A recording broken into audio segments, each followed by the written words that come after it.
Bismillahirrahmanirrahim. Kembali ke ini, ar-ruh. Ar-ruh itu ada yang bermakna ar-ruh at-tabi'i. Jadi ada dua maknanya. Ruh tabi'i, ruh fisik, ruh tabiat. Apa itu ruh tabiat? Dukhunun manba'uhu damun aswad fi tajwifi hadzal lahmus sanubari. Dukhun ini secara harfiah berarti asap, tapi saya menerjemahkannya energi. Energi yang sumbernya ada pada darah hitam, darah kental yang dipompakan di dalam rongga jantung.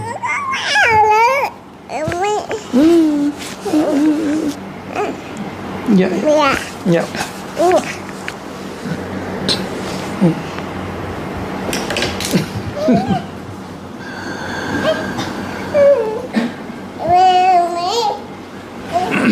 Jadi darah itu ada energi nggak di dalamnya? Kenapa kemudian ada namanya kita kalau donasi darah itu apa? Donor darah. Karena darah itu ada dukhonun manba'uhu damun aswad. Dia ada energi luar biasa di darah itu. Nah teman-teman yang sudah habis bekam, Buya habis bekam ya? Yang habis bekam siapa? 1, 2, 3. Itu yang habis bekam bagian punggung. Kan kita kan kalau punggung kaku-kaku bangun tidur itu bekam aja. Karena itu energinya membuat punggung kita kaku. Coba bayangkan, kaki kita bengkak sedikit aja, susah nggak jalan? Saya sampai nggak bisa jalan loh kemarin 2 hari lalu. Cuma karena kaki kita bengkak sedikit aja. Bayangkan kalau ada darah nggak lancar di bagian punggung. Dan di situ banyak saraf. Makanya baginda Nabi Muhammad SAW potong kompas dengan cara berbekam. Jadi sebelum nanti tua-tua banget lah ya, berbekam lah dari sekarang. Ya, perempuan gimana kan sudah haid. Haid kan beda. Bekam ya bekam, haid ya haid. Ya, maka semoga nanti ada yang bisa bekam perempuan. Ya, kalau di Ribat sudah ada tuh bekam laki-laki. Halim senior, Halim junior. Ya, Halim junior ya. Wa yantashir biwasatil uruq ad-dawarib fi jami' ajza'il badan. Itu energi mengalir melalui perantaraan pembuluh darah yang ada di setiap anggota tubuh. Wah, Imam Ghazali udah bahas begitu loh. Jadi di zaman itu kan tahun 400-an dia wafat tahun 505. Sekarang udah 1445. Dia ngerti loh bagian begini. Di kalian jangan malas baca biologi nih mahasiswa nih. Mesti baca juga yang begitu-gitu, ya. Wa mithaluhu kasirajin fi baitin tastadi'u jami'u zawayal bait bihi wa huwa alladhi yuriduhu al-atibba bihi bi'itlaqir ruh. Nah, perumpamaannya apa? Perumpamaannya seperti lampu di rumah. Coba lampu ini dia dicantolin doang atau ada kabelnya? Kabel itu pembuluh darah. Nah, ini lampu. Anggap ini lampu. Lalu ada pembuluh darah di badan. Itu kabelnya yang mengalir. Ada kita pasang pulsa nggak? Pulsa dibeli nanti masuk energi listrik. Tergantung berapa voltnya yang kita pasang. Maka nanti ada yang mengalir. Yang mengalir pada energi darah itulah yang disebut oleh para kedokteran lama dengan ar-ruh, nyawa. Gitu. Jadi gagal jantung karena jantungnya sudah tidak mempain darah. Saya nggak tahu itu orang kalau mati suri itu kan jantungnya darahnya nggak ngalir ke otak dan itu bahaya. 1 detik saja darah tidak ngalir ke otak itu bahaya. Sangat-sangat bahaya. Apalagi 2 detik, 3 detik bisa banyak sel yang mati. Ya. Nah, ini ruh versi kedokteran lama. Saya yakin sampai sekarang hal ini nggak akan jauh berubah. Ya. Nyawa kalau bahasa sekarangnya. Adapun ar-ruh dalam pemaknaan agama, kata Imam Ghazali, huwa al-latifatur rabbaniyah allati hiya ma'na haqiqatil qalb.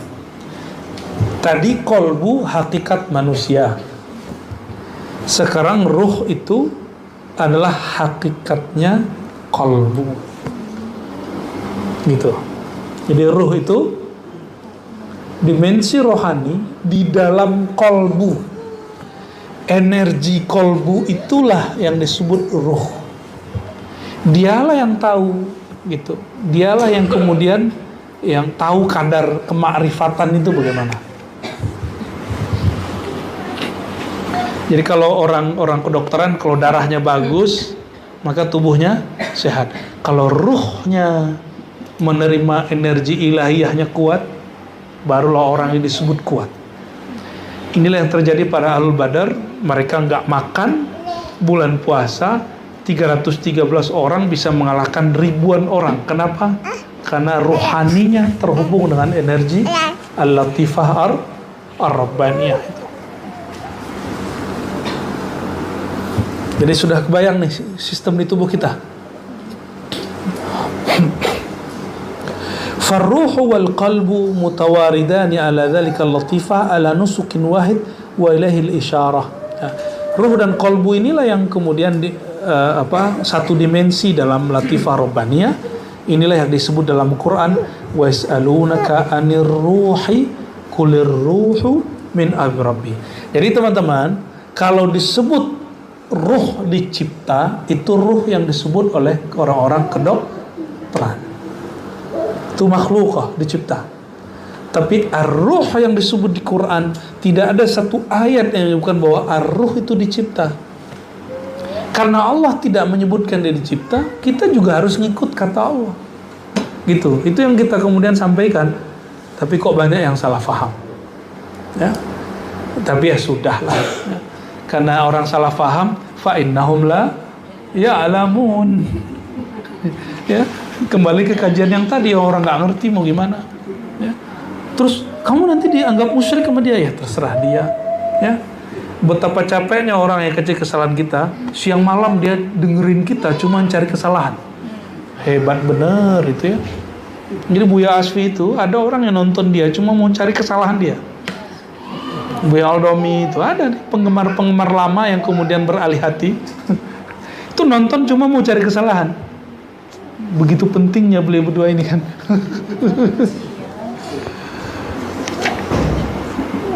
Ada gitu ya. Orang capek-capek, dan betul mencari kesalahan orang itu sangat capek, melelahkan sekali ya. Yang ketiga an-nafs. An-nafs, apa itu an-nafs? Nafsun, kita sering menyebut kata nafsu. Nafsu itu tidaklah nafsu dalam bahasa Indonesia. Nafsu dalam bahasa Indonesia identik dengan keinginan rendahan. Tapi nafs dalam bahasa Al-Quran ada beberapa makna. Nafs kadang diartikan zatullah, ya, seperti dialog Sayyidina Isa dengan Allah, ya. A'lamu ma fi nafsi wa la a'lamu ma fi nafsik, gitu. Yuhadzirkumullahu nafsah. Allah mewaspadai zatnya, dirinya. Itu nafs berarti zat, ya. Tapi nafs juga berarti di Quran itu jiwa. Nah, nafs juga berarti makna yang lain, yaitu nafsu.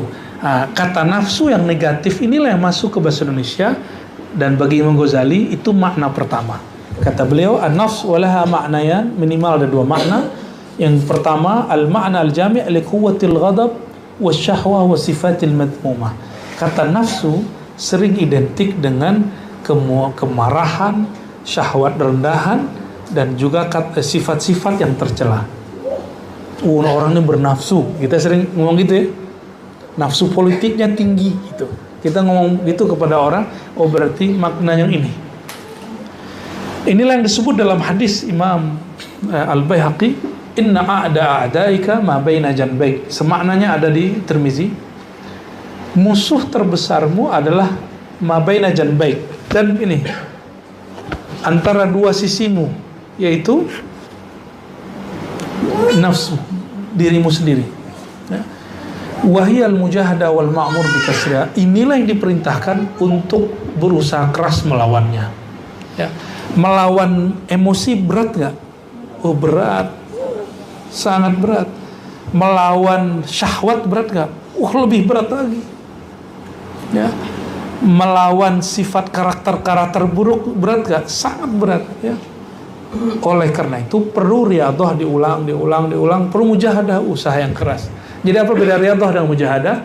Riyadhah itu usaha berulang-ulang, mujahadah itu keseriusan maksimal. Itu mujahadah, ya. Makna yang kedua, an-nafs adalah al-latifah ar-rabbaniyah allati hiya ihda ma'ani ma'naya ya ruh wal qalb, ya, ma'ani ar-ruh wal qalb wal nafs. Jadi kadang-kadang nafs itu identik dengan ruh dan qalb. Kadang-kadang dia, maka ada istilah namanya an-nafs ar-rabbani. Adalah istilah begitu.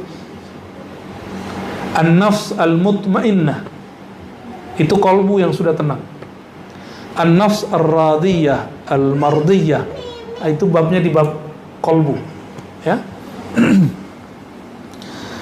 Berarti kalau begitu kita harus pintar membaca teks, ya. Ini nafs yang mana? Apakah nafs yang pertama yang identik dengan syahwat syahwat yang buruk, sifat yang buruk ataupun kemurkaan, emosi, atau nafs yang kedua, ya. Wahiyah haqiqatul insan allati tumayyiz biha ala sairil hayawan. Nah, inilah yang membedakan dia dan manusia.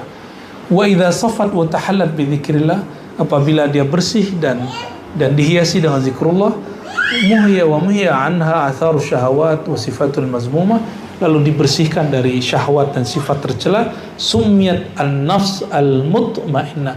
Jadi apa definisi nafs mutmainnah menurut Imam Ghazali?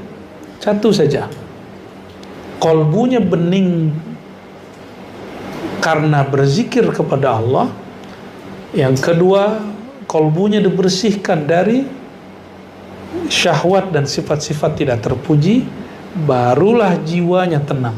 Seperti anak bayi, kalau anak bayi ini pakai popoknya sudah penuh, dia gelisah nggak? Tapi karena dia nggak bisa ngomong, dia nangis, dia gelisah, dia nangis. Cuma kita nggak paham. Pas kita pegang, udah penuh. Coba ganti, pasti dia berubah. Dan lagi di zaman, dia nggak nangis lagi. Sama, bayangkan roh kita bersemayam di tubuh yang di situ syahwatnya sedang menggelora, sifat-sifat buruknya sedang menggila, maka roh kita gelisah. Jadi kapan seorang gelisah? Apabila dia jauh dari zikrullah tadi dan dia kemudian membiarkan dirinya terjebak pada syahwat-syahwat yang tercela itu. Nah, tapi itu teman-teman pembagian Imam Ghazali. Nah, kita boleh bagi lagi versi akhir zaman, ya, biar lebih gampang. Biar lebih gampang, ya.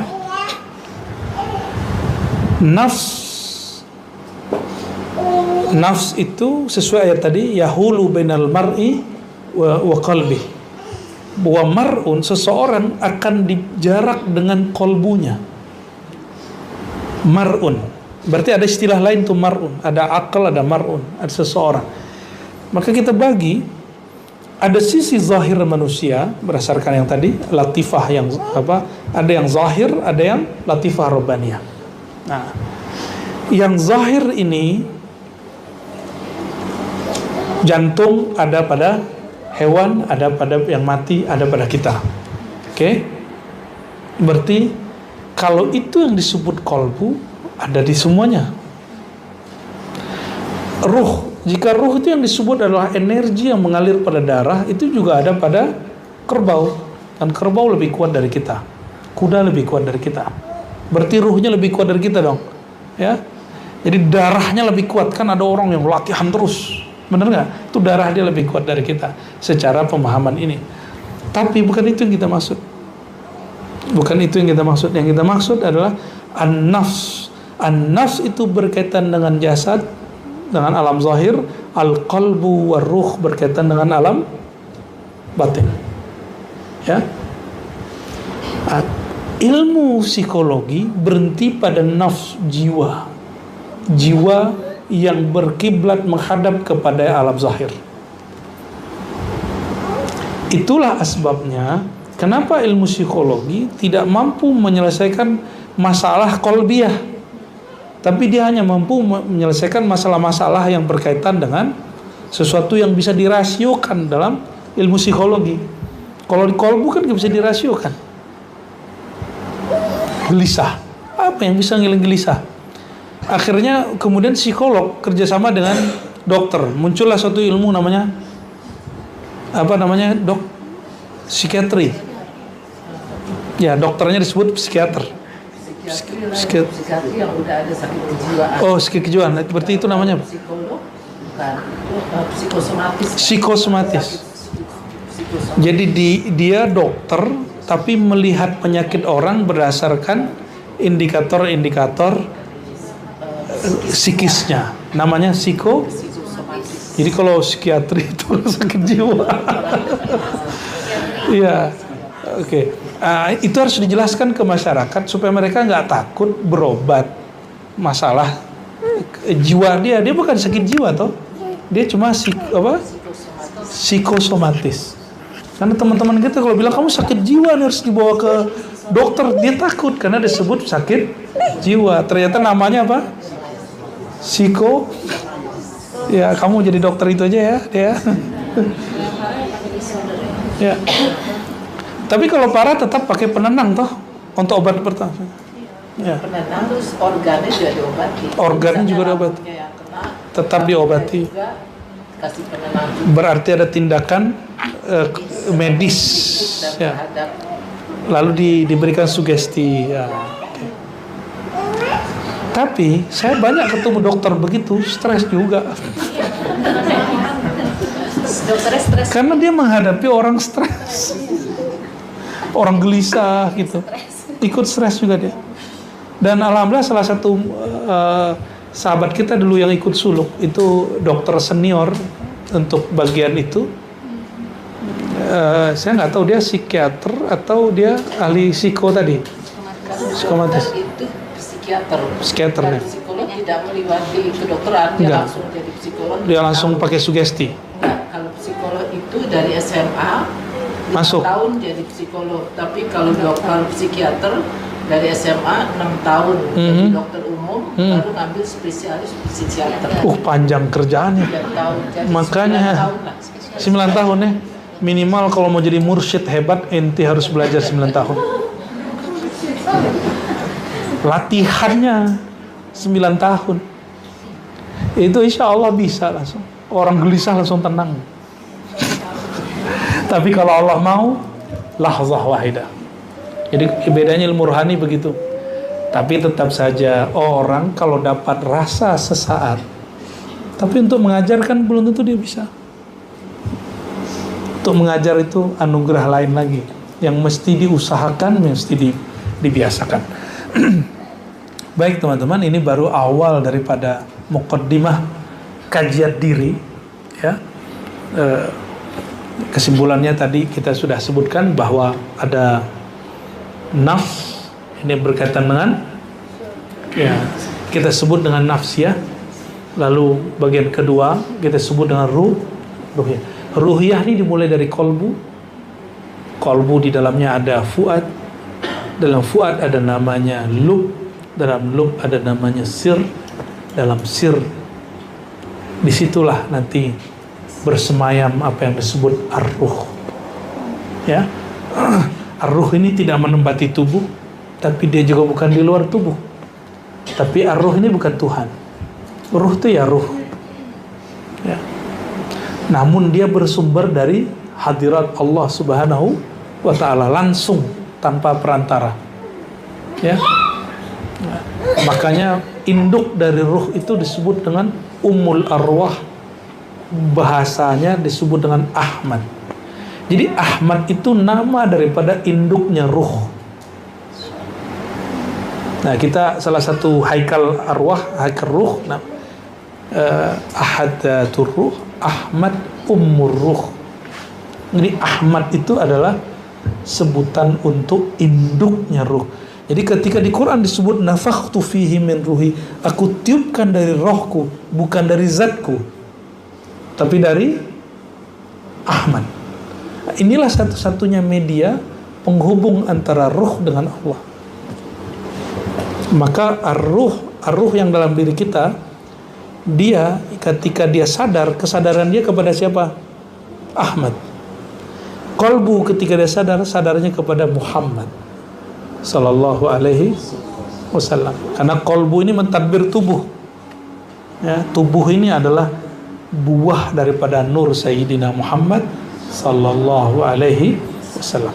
Maka teman-teman, sahabat-sahabat semua, ini kajian serius tapi alhamdulillah bisa santai, ya. Bisa dicerna, ya, karena sudah masuk langsung ke dalam kajian hati, kajian diri. Dan ini yang kita cari-cari di kitab Ihya Ulumuddin. Dan inilah kekhasan daripada Imam Al-Ghazali, dan boleh juga disebut inilah kerjaan ahli thariqah, ahli tasawuf, ngurusin kolbu itu, ngurusin nafs, ya. Tapi kalau yang mampu sampai ngurusin ruh, nah itulah yang disebut wali-wali kutub, ya.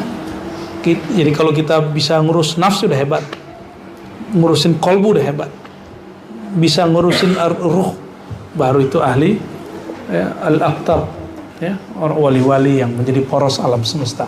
Semoga Allah Ta'ala meridhai kita semua, meridhai guru-guru kita semua, baik guru-guru kita yang masyhur, guru-guru kita yang mastur, guru-guru kita yang sufiyah, guru-guru kita yang malamatiyah, guru-guru kita yang tidak tersebutkan namanya satu persatu, guru yang mengajarkan satu huruf dan dia istiqomah di jalan Allah Subhanahu wa taala. Kita kirimkan untuk mereka Al-Fatihah.